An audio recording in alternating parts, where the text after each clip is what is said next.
फज्र पूरी तरह फैली भी नहीं थी कि हल्की धूप की किरणें छोटे से गांव के किनारों को छूने लगीं। मिट्टी के घरों के बाहर और उस बड़े कूड़े के ढेर के किनारे जिससे गांव वाले हमेशा बचते थे, एक दुबला पतला आदमी फटे हुए कमीज में, कंधे पर पुरानी बोरी उठाए, जली हुई जमीन पर धीमे कदमों से चल रहा था। उसका नाम सलीम था, वही आदमी जो लोगों की नजरों में गरीबी और बेबसी की पहचान बन चुका था। बच्चे उसे देखते ही हंस पड़ते और कहते, देखो कबाड़ी वाला आ गया।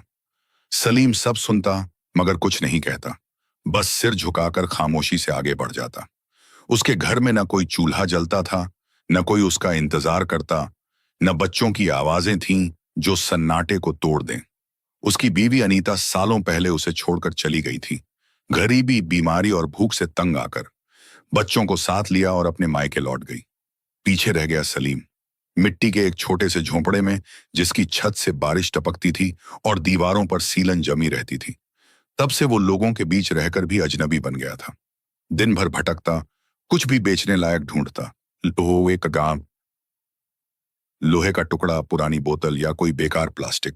उस सुबह भी वो मिट्टी को एक लंबी लकड़ी से उलट पलट रहा था कि अचानक उसके हाथ ठहर गए। कुछ अजीब था वहां।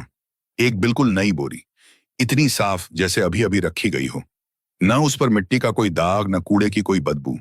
सलीम के अंदर एक अजीब सी बेचैनी उठी। किसने ऐसी चीज यहां फेंकी होगी? वो धीरे धीरे आगे बढ़ा, किनारा पकड़ा और बोरी को थोड़ा खींचा, मगर वो उम्मीद से ज्यादा भारी थी। ये कपड़ों का वजन नहीं था, न कबाड़ का। उसने और जोर लगाया तो हैरानी बढ़ गई। अंदर कुछ बड़ा और सख्त था। उसने डरते हुए चारों तरफ देखा, कोई था या नहीं। जगह पर सिर्फ हवा की आवाज थी जो फटे थैलों को हिला रही थी। आखिर उसने बोरी को घसीट कर कूड़े के एक ऐसे कोने में ले गया जहां धुआं उठता रहता था। आहा आस आई बहुत समाए करता था ताकि नजरें उस तक न पहुंच सकें। घुटनों के बल बैठा, हाथ कांप रहे थे और धीरे धीरे मोटी गांठ खोलने लगा।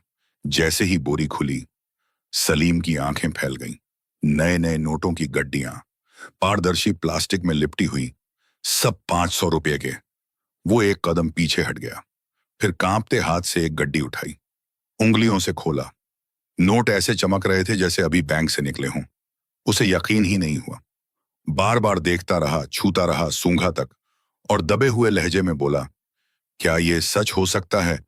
क्या मेरे जैसे गरीब को ऐसी दौलत मिल सकती है? उसका दिल जोर जोर से धड़क रहा था। कभी खड़ा होता, कभी बैठ जाता, जैसे जमीन उसके नीचे घूम रही हो। हर आवाज उसे खतरा लगने लगी। दूर कहीं कुत्ते के भौंकने से वो चौंक उठा। हवा का झोंका आया तो पीछे मुड़ गया। उसे लगा जैसे अनदेखी नजरें उसका पीछा कर रही हों। जल्दी से उसने सारी गड्डियां वापस बोरी में रखी, मजबूती से बांधा और बोझ कंधे पर डालकर अपने झोंपड़े की तरफ चल पड़ा, हर कदम पर पीछे मुड़कर देखता हुआ। रास्ता उस दिन जैसे खत्म ही नहीं हो रहा था। घर पहुंचकर उसने दरवाजा बंद किया, बोरी को एक कोने में रखकर पुराने टाट से ढक दिया, जमीन पर बैठ गया, थका हुआ, हांफता हुआ, जैसे किसी जंग से लौटा हो। मगर उसे क्या मालूम था, यही पल जब सब शुरू हुआ, उसकी किस्मत हमेशा के लिए बदलने वाला था। वो घंटों उसी तरह बैठा रहा, सीना तेजी से उठता गिरता रहा, जैसे अब भी किसी अनजाने खतरे के सामने खड़ा हो। उस वक्त वो दोबारा बोरी के पास जाने की हिम्मत नहीं कर पाया। उसे लगा ये दौलत नेमत भी हो सकती है और तबाही का दरवाजा भी। मगर वक्त के साथ जिज्ञासा, चाहत और बीते सालों का दर्द उसे फिर उसी कोने तक खींच लाया। धीरे धीरे घिसटते हुए बोरी के पास पहुंचा, टाट उठाया, उंगलियां उस गांठ पर फिरी जो उसने खुद बांधी थी। हाथ अब भी कांप रहे थे, मगर उसने खुद को संभाला और बोरी फिर खोल दी। जैसे ही नोटों की चमक सामने आई, उसके अंदर अजीब सा तूफान उठ खड़ा हुआ। डर, हैरानी, लालच, खुशी और बरसों का दर्द।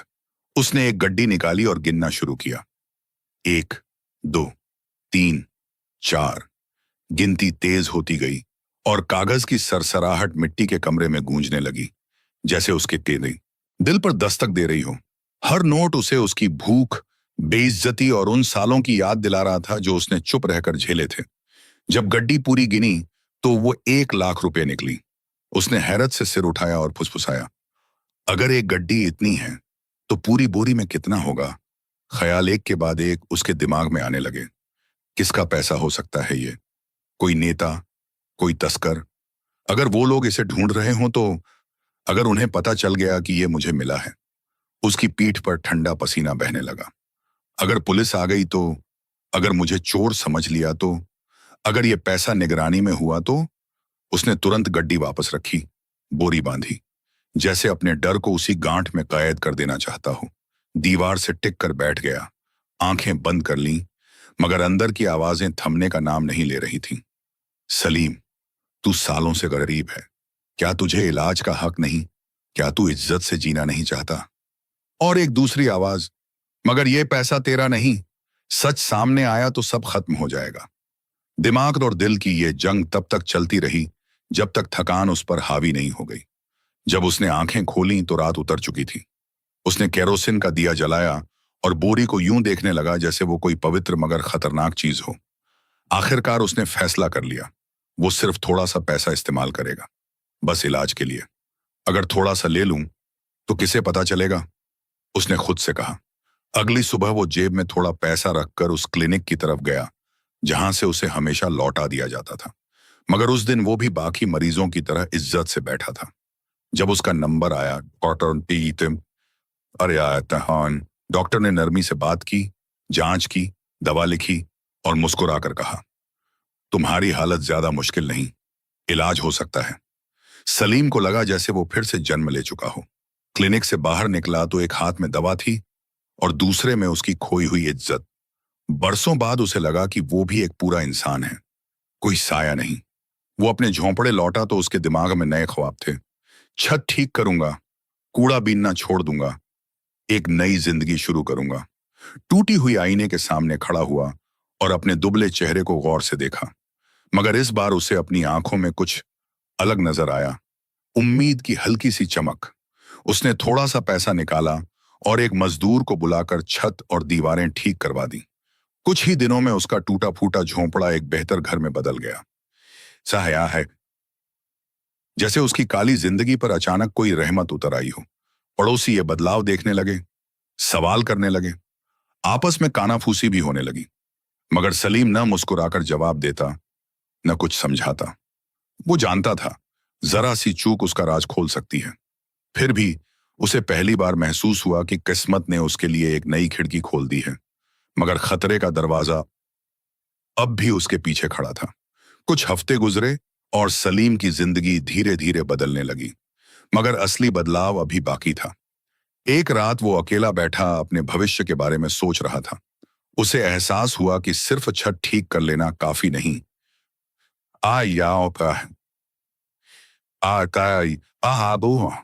उसे एक ऐसा काम चाहिए जिससे वो इज्जत से जी सके, बिना किसी की नजर में आए। घंटों सोचने के बाद एक छोटी सी सोच उसके जहन में आई, मगर वही एक नई शुरुआत की चिंगारी थी। अगली सुबह वो गांव के मुख्य बाजार गया। छोटी छोटी दुकानों में चावल, दाल, तेल, नमक और चीनी बिक रही थी। लोगों की आवाजाही, दुकानदारों की आवाजें और मामूली चीजों से होने वाला मुनाफा देखकर उसने खुद से कहा, क्यों ना मैं भी एक छोटी सी दुकान खोल लूं। घर ठीक होने के बाद ये बात किसी को अजीब भी नहीं लगेगी। वो वापस लौटा, बोरी के पास बैठा, धीरे से गांठ खोली और इतना ही पैसा निकाला जिससे शक न हो। फिर बाजार जाकर एक छोटा सा कोना किराए पर लिया और कुछ जरूरी सामान खरीद लाया। आटा, दाल, तेल, नमक और साबुन। सामान ज्यादा नहीं था, मगर शुरुआत के लिए काफी था। दुकान के पहले दिन वो एक साधारण लकड़ी की कुर्सी पर बैठा, पहले ग्राहक का इंतजार करता रहा। वक्त धीरे धीरे गुजरता रहा और उसके दिल में डर बढ़ता गया। अगर कोई आया ही नहीं तो? अगर लोगों ने मुझे काबिल न समझा तो? मगर फिर एक बुजुर्ग औरत उसकी तरफ आई और बोली, सलीम, 1 किलो आटा मिलेगा। उसने हल्की सी मुस्कान के साथ सामान दिया। उसने पैसे दिए और चली गई। वो पल उसके दिल पर पहली धूप की तरह उतरा। उसे लगा जैसे दुनिया ने उसे एक और मौका दिया है, ऐसा मौका जिसके लिए लड़ना चाहिए। फिर एक ग्राहक आया, फिर दूसरा, फिर तीसरा, और दिन के आखिर तक उसका आधा सामान बिक चुका था। शाम को जब उसने दुकान बंद की तो उसे महसूस हुआ जिंदगी आखिरकार सही रास्ते पर चल पड़ी है। दिन बीतते गए और लोग सलीम की दुकान के आदी होने लगे। वो सिर्फ सामान खरीदने नहीं आते थे, बल्कि उसके सच्चे लहजे और नरम व्यवहार के लिए भी आते थे। वो हर किसी से कहता, आइए भाई, क्या चाहिए आपको? और धीरे धीरे यह जुमला पूरे गांव में मशहूर हो गया। 1 महीने बाद उसका मुनाफा बढ़ने लगा। उसने दुकान में और सामान बढ़ाया। चावल के बोरे, घी के डिब्बे, मसाले, साबुन, मोमबत्तियां। वक्त के साथ उसकी दुकान गांव की सबसे चलती दुकानों में शामिल हो गई। अब लोग उसे कबाड़ी वाला नहीं कहते थे, बल्कि कहते, सलीम दुकानदार अच्छा आदमी है। मगर सलीम दो जिंदगियां जी रहा था। एक उबा जुड़ेगिरी सादा दरिया दिल इंसान, और दूसरी जो वो छुपाता था, एक ऐसा आदमी जो हर रात अपने राज से डरता था। हर रात वो झोंपड़े में लौटकर बोरी के पास बैठता, उसके किनारे को छूता, और उसे लगता जैसे वो पैसा उसे घूर रहा हो। उसके अंदर सवाल उठते, कब तक ये राज छुपा रहेगा? क्या मैं यूं ही जी पाऊंगा? अगर असली मालिक आ गया तो? अगर पुलिस आ गई तो? इन्हीं दिनों कुछ लोगों ने उसके हालात में आए बदलाव को नोटिस करना शुरू किया। एक पड़ोसन ने पूछा, सलीम, क्या तुम्हें कहीं से विरासत मिली है? वो मुस्कुराया और बोला, नहीं, बस अल्लाह ने रहमत कर दी। और वो औरत कुछ बोले बिना चली गई, मगर उसकी नजर में हल्का सा शक था। इन सब के बावजूद सलीम अपने बदलाव से खुश था। अब उसके पास काम था, आमदनी थी, इलाज था, अच्छा खाना था, और साफ कपड़े भी। मगर वो जानता था, ये तो बस शुरुआत है। आगे के दिन और भी बड़े इम्तिहान ला सकते हैं, शायद अच्छे और शायद डरावने। कुछ और हफ्ते गुजरे और उसका कारोबार बढ़ता गया, मगर उसका दिल अब भी उसी बोरी से बंधा था जो उसके झोंपड़े के कोने में एक भारी साए की तरह मौजूद थी। दिन भर उसकी दुकान पर रौनक रहती। लोग आते, बच्चे मिठाई मांगते, और सलीम सबको मुस्कुराकर जवाब देता। वो किसी के साथ न धोखा करता, न ज्यादा मुनाफा लेता। दुकान की कमाई ज्यादा नहीं थी, मगर लोगों की नजर में उसकी जिंदगी अब स्थिर लगने लगी थी, जबकि उसकी असली दौलत अब भी उसी कोने में छुपी थी। हर रात दुकान बंद करने के बाद वो आंगन में बैठकर चाय पीता, आसमान को देखता, और अपनी पुरानी जिंदगी याद करता। सलीम, तू पहले एक टूटा हुआ आदमी था, आज लोग तुझे इज्जत देते हैं। क्या ये सब उस बोरी के बिना मुमकिन था? फिर डर लौट आता, मगर अगर सच्चाई सामने आ गई तो? एक शाम जब वो अपने छोटे से गोदाम में सामान जमा कर रहा था, उसे एहसास हुआ कि काम बढ़ रहा है और उसे हर बार गाड़ी किराए पर लेना महंगा पड़ता है। लोग भी उसे ज्यादा देखने लगे थे। उसने पूरी रात सोचा और आखिर एक फैसला कर लिया, वो एक पुराना ट्रक खरीदेगा। अगले दिन वो इस्तेमाल की गाड़ियों के बाजार गया। एक बड़ा सा ट्रक सामने खड़ा था, रंग उखड़ा हुआ, इंजन भारी आवाज करता हुआ, मगर चलने लायक था। उसने दरवाजे पर हाथ रखा और उसे महसूस हुआ कि यह सिर्फ एक गाड़ी नहीं, अहा, बल्कि एक नई मंजिल की शुरुआत है। उसने कुछ पैसा अपनी कमाई से दिया और थोड़ा सा बोरी से, फिर ट्रक लेकर गांव लौटा। उस वक्त उसे लगा जैसे वो सड़क का मालिक हो। ट्रक के साथ उसका काम तेजी से बढ़ा। अब वो सिर्फ दुकानदार नहीं रहा, बल्कि आसपास के गांवों को सामान सप्लाई करने लगा। थोक में खरीदता और आगे बेचता। उसका छोटा सा गोदाम अब बड़ा भंडार बन गया। दूर दूर से व्यापारी उससे मिलने आने लगे और सासा विश्वासा और इज्जत से पेश आते। कुछ लोग उससे कहते, सलीम, अल्लाह ने तुझ पर करम कर दिया, सच में।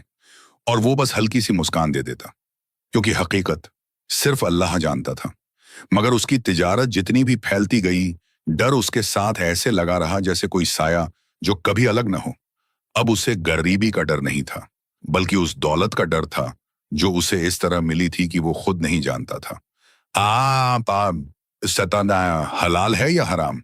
हर रात वो बोरी के पास बैठता, उसे थोड़ा सा खोलता, तसल्ली करता कि पैसा वहीं है, फिर दोबारा बांध देता। धीरे धीरे उसे महसूस होने लगा कि नोट अब पहले जैसे चमकते नहीं, या शायद उसकी अपनी नजर ही उस चमक को पहचानना छोड़ चुकी थी। एक रात जब वो सोने की तैयारी कर रहा था, दरवाजे पर हल्की सी दस्तक हुई। उसका दिल कांप उठा। एक पल को लगा शायद पुलिस आ गई या असली मालिक सामने आ गया। मगर जब दरवाजा खोला तो सामने पड़ोसी गांव का एक बूढ़ा आदमी खड़ा था। हाथ में सामान की लंबी सूची थी। सलीम ने राहत की सांस ली और उसे अंदर बिठाया। दोनों में तिजारत, दाम और बाजार की बात हुई। मगर जाते जाते बूढ़े ने एक ऐसी बात कह दी जो सलीम के दिल में उतर गई। सलीम, लोग बातें कर रहे हैं, कहते हैं तुम्हारा हाल अचानक बदल गया। क्या तुम्हें कहीं से विरासत मिली है? या कोई दूर का रिज्क आया है? सलीम हल्की सी फीकी मुस्कान के साथ बोला, अल्लाह की रहमत है चाचा। अरे या अहमत है चाचा, बहुत तंगी देखी है मैंने, शायद अब कुछ आसानी लिख दी गई है। बूढ़ा पूरी तरह कायल तो नहीं हुआ, मगर उसने और कुछ नहीं पूछा। उसके जाने के बाद सलीम काफी देर तक दरवाजे पर खड़ा रहा। उसे लगा जैसे उसके राज की दीवारें अब सिकुड़ने लगी हैं। या तो वो खुद को संभाले या सब कुछ एक दिन ढह जाएगा। वो अंदर आया, बोशी औचौपीत अब अंदेश्तिया, बोरी के सामने बैठ गया और धीमे से बोला, सलीम, तू हमेशा इस पैसे के पीछे छुपा नहीं रह सकता। उस रात से उसकी जिंदगी का एक नया दौर शुरू हुआ, ज्यादा खतरनाक मगर ज्यादा साफ भी। वक्त के साथ उसकी जिंदगी बदलती रही, मगर जितनी उसकी बाहरी दौलत बढ़ती गई उतना ही अंदर का बोझ भारी होता गया। अब वो बोरी सिर्फ पैसों का ढेर नहीं रही थी, बल्कि जैसे कोई जिंदा चीज हो जो खामोशी से उसे देखती हो, उसे याद दिलाती हो कि ये आसान नेमत नहीं बल्कि एक सख्त इम्तिहान है। एक शाम जब वो काम से लौटकर घर आया तो उसे लगा कि झोंपड़ा वैसा नहीं है जैसा वो छोड़कर गया था। कुछ टूटा नहीं था, कुछ चोरी भी नहीं हुआ, मगर हवा बदली हुई थी, जैसे कोई अंदर आया हो, जैसे बोरी को किसी ने छुआ हो। वो घबराकर उस कोने की तरफ भागा, टाट हटाया, मगर सब कुछ वैसा ही था। पैसा वहीं था, अंधेरे में छुपा हुआ, जैसे अपने अंजाम का इंतजार कर रहा हो। वो जमीन पर बैठ गया, गहरी सांस ली और खुद से कहा, सलीम, ये राज कब तक छुपेगा? क्या तू ऐसे जी पाएगा? अगली सुबह वो दुकान पहुंचा तो माहौल कुछ बदला हुआ था। लोग उसे हाजी सलीम कहने लगे थे। कोई कहता, वाह सलीम, अल्लाह ने तुझ पर बड़ी रहमत की है। वो मुस्कुराता, मगर अंदर से कांप जाता। वो ना हाजी था, न कोई बड़ा आदमी, बस एक गरीब जिसे ऐसा पैसा मिल गया था जो उसका था ही नहीं। फिर एक दिन ऐसा आया जिसने सब कुछ बदल दिया। वो घर के आंगन में बैठा चाय पी रहा था। अंदर छोटा सा टीवी चल रहा था। आमतौर पर वो खबरें नहीं सुनता था, मतलब मामा आता था, मगर उस दिन एंकर की आवाज तेज और बेचैन थी। ताजा खबर, एक मशहूर नेता के घर में बड़ी चोरी, करोड़ों की रकम गायब। पुलिस का कहना है कि चोर पैसा लेकर फरार हो गया और उसे किसी अज्ञात जगह छुपा दिया। सलीम का दिल जैसे रुक गया। आवाज आगे आई, पुलिस के मुताबिक कुछ रकम प्लास्टिक और नई बोरियों में रखी गई थी। उसका जिस्म सुन्न हो गया। वही निशानियां, वही तरीका, वही बोरी। या अल्लाह, ये वही पैसा है। वो घबराकर अंदर भागा, दरवाजा बंद किया, बोरी के पास बैठ गया। उसे धीरे धीरे खोला, जैसे डर हो कि सच उसके सामने फट पड़ेगा। नोट वैसे ही थे, चमकते हुए, मगर अब उस चमक में खुशी नहीं थी, एक खतरा था। उसने माथे का पसीना पोंछा और फुसफुसाया, अगर ये राज खुल गया तो सब खत्म। उसके दिमाग में सवालों का तूफान उठ गया। क्या पैसा लौटा दे? मगर कैसे? अगर उसने बताया कि उसे मिला है तो लोग उसे चोर समझेंगे, और अगर रखे रखे तो खतरा और बढ़ेगा। आखिर उसने फैसला किया, अब वो इस पैसे को बहुत कम इस्तेमाल करेगा, नजर में नहीं आएगा, और शायद कभी ऐसा रास्ता निकालेगा जिससे ये बोझ उतर जाए। मगर डर उसका पीछा नहीं छोड़ रहा था। हर दस्तक उसे खौफ लगती, हर गाड़ी शक लगती, हर अजनबी सवाल एक खतरा बन जाता। फिर भी किस्मत उसके लिए कुछ और ही लिख रही थी। उस हादसे के बाद सलीम की जिंदगी में एक नया डर आ गया। बाहर ऐसा डर जो उसने पहले कभी महसूस नहीं किया था। यह गरीबी का डर नहीं था, बल्कि सब कुछ खो देने का डर था। इज्जत, नाम, काम, शायद जिंदगी भी। मगर जिंदगी चलती रही। लोग उसकी दुकान पर आते रहे, इसे है, उसे इज्जत देते रहे। उसका काम और बढ़ने लगा। आसपास के गांवों के व्यापारी उससे सामान लेने लगे। उसकी दुकान अब एक छोटा सा गोदाम बन चुकी थी, जहां से दूर दूर तक माल जाता था। इसी भीड़ में एक दिन एक आदमी दुकान में आया। साथ में एक जवान लड़की थी, करीब 20-22 साल की। सादा कपड़े, चेहरा सुकून भरा, आवाज नरम। आदमी ने कहा, सलाम सलीम, हमें अपने गांव के लिए कुछ सामान चाहिए। फिर लड़की की तरफ इशारा किया, ये मेरी बहन सालोनी है। अपने शौहर के गुजर जाने के बाद अब मेरे साथ काम में हाथ बटाती है। सलीम ने मुस्कुराकर सलाम का जवाब दिया और उनके लिए सामान तैयार करने लगा। मगर उसकी नजर कई बार सालोनी पर ठहर जाती। उस नजर में कोई बुराई नहीं थी, बस हैरानी थी। उसकी सादगी पर, उसके अंदाज पर, उसकी मुस्कान पर, जिसने उसके दिल में बरसों से खोई हुई एक चीज फिर जगा दी। कुंगुन औंटानी कुंगुन। जब वो उसे बिल दे रहा था तो सालोनी ने मुस्कुराकर कहा, अल्लाह तुम्हारे रिज्क में बरकत दे सलीम। यहां सब कहते हैं तुम बहुत अच्छे इंसान हो। सलीम एक पल को ठहर गया। तारीफ उसने पहले भी बहुत सुनी थी, मगर उसके लफ्ज दिल के उस कोने तक पहुंचे जहां बरसों से डर जमा था। एक छोटी सी बात, मगर जैसे अंदर की बेचैनी को कुछ देर के लिए थाम लिया हो। उस दिन के बाद सालोनी हर कुछ दिनों में अपने भाई के साथ आने लगी, कभी थोड़ा सा सामान लेने, कभी दाम पूछने, और हर मुलाकात सलीम के दिल में एक नरम सा एहसास छोड़ जाती। धीरे धीरे वो उसका इंतजार करने लगा, बिना खुद से ये बात माने।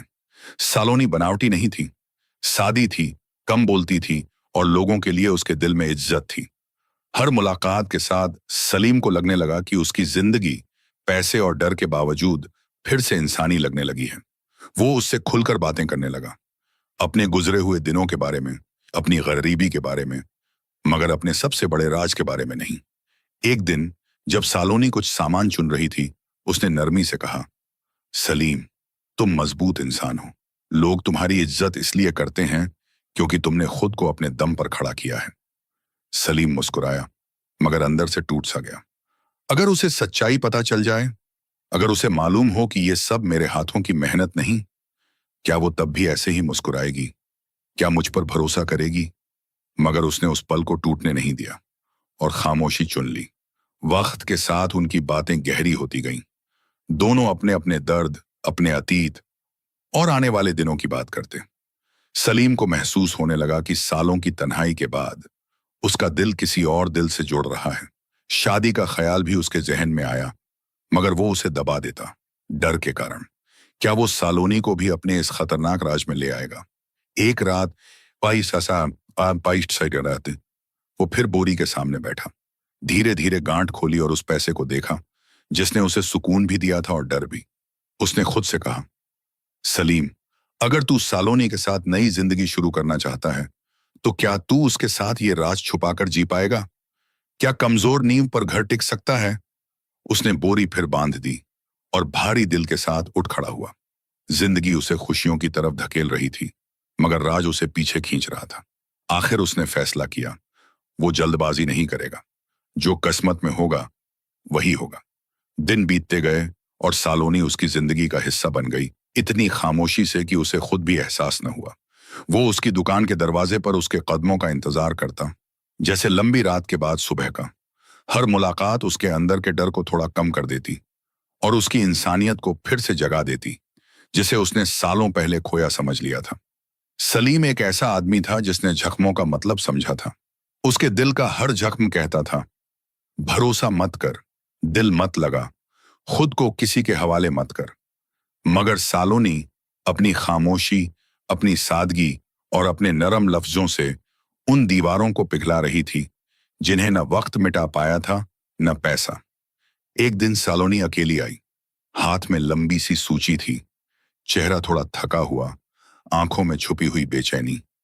सलीम ने पूछा, सब ठीक है सालोनी? वो हल्की सी मुस्कान के साथ बोली, हाँ, बस काम ज्यादा है। मेरे शौहर के बाद से जिंदगी संभालना आसान नहीं रहा। ये बातें सलीम ने पहले भी सुनी थी, मगर इस बार उसने दिल से महसूस किया। उसे लगा जैसे वो खुद को उसमें देख रहा हो, खोना, गिरना, फिर उठना, फिर से चलना।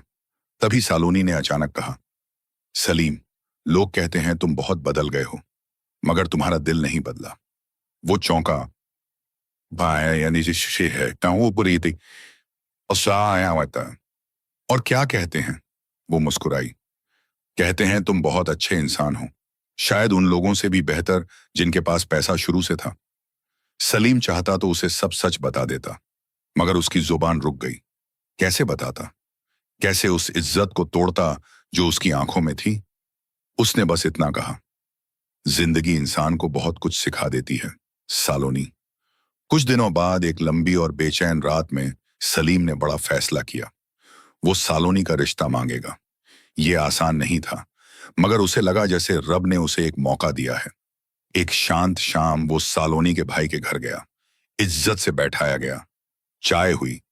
फिर उसने साफ लफ्जों में कहा, मैं आपकी बहन का रिश्ता चाहता हूं, अगर आपको मंजूर हो। भाई ने अपनी बहन की तरफ देखा। वो अंदर खड़ी सब सुन रही थी। उसने कुछ नहीं कहा, मगर उसकी आंखें उसकी आंखों में खामोश हामी थी। भाई मुस्कुराया, सलीम, तुम अच्छे इंसान हो। अगर सालोनी राजी है तो हमें कोई एतराज नहीं। सादा सा निकाह हुआ, न कोई शोर, न कोई दिखावा, बस कुछ अपने लोग और दुआओं की गर्माहट। और जब सालोनी ने हल्की सी मुस्कान के साथ सलीम की तरफ देखा तो उसे लगा जैसे उसकी पूरी दुनिया रोशन हो गई हो। शादी के बाद उसकी जिंदगी बदलने लगी।